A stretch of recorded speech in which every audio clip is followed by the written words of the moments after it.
welcome to another Institute for Sound Public Policy podcast. I'm the Executive Director, Kevin Lynn. In this series, we offer our short take on the daily stories impacting working Americans. In today's story, the Biden administration announced on Tuesday that it would be raising tariffs, which are taxes on imported goods, on a host of Chinese-made products, from electric vehicles to semiconductors to medical equipment.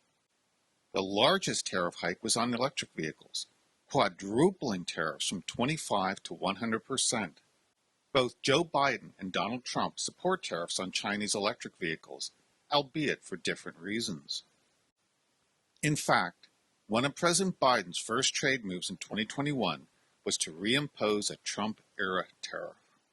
For President Biden, Chinese manufacturers pose a threat to the administration's renewable energy and green domestic manufacturing goals.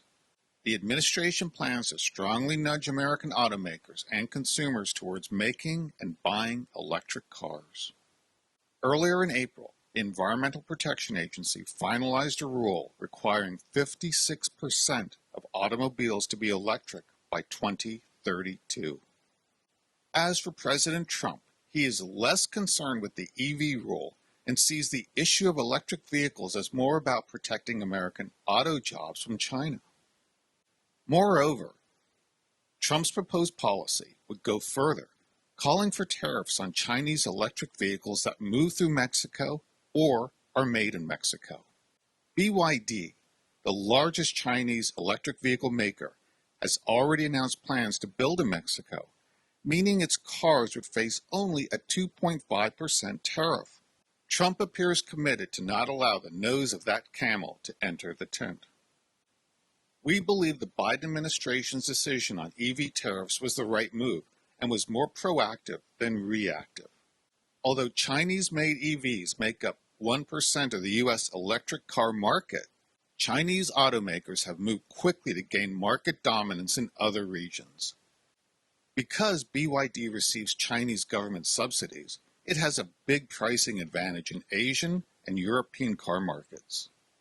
By this time last year, BYD had gained a third of the market in Southeast Asia, surpassing Tesla.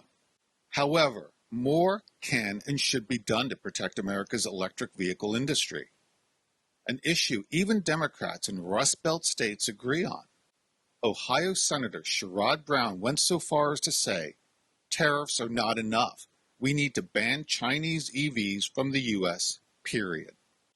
This announcement was also a policy win for the more protectionist wing in Biden's administration, led by U.S. Trade Representative Katherine Tai. When the Senate confirmed her unanimously, a rare feat in today's Washington, Representative Tai pledged to pursue an American worker-centered trade agenda. However, Representative Tai faced opposition from fellow cabinet members, namely Treasury Secretary Janet Yellen and Commerce Secretary Gina Raimondo, who were more dovish on China, more friendly with corporations, and favored reducing tariffs on Chinese goods. The divide in the administration was a reason Biden didn't announce increased tariffs until this May. This notwithstanding, Biden building on Trump's trade policy is also a positive sign that the Washington consensus on trade has changed for the better. Although the Biden administration has accomplished less compared to Trump's USMCA and China trade deal, appointing Representative Tai has helped solidify a pro-American worker trade approach, continuing in the footsteps of her predecessor, Robert Lighthizer.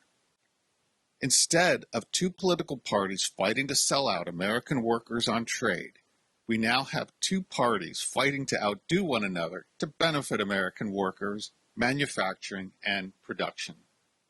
Thank you for tuning in, and if you enjoyed this podcast, be sure to hit the thumbs up or like button, as they inform the algorithm that there is an audience for this kind of content. If you have not already done so, either subscribe or follow us. That way, you will receive notifications each time we upload a new podcast. Take care and see you in the next podcast.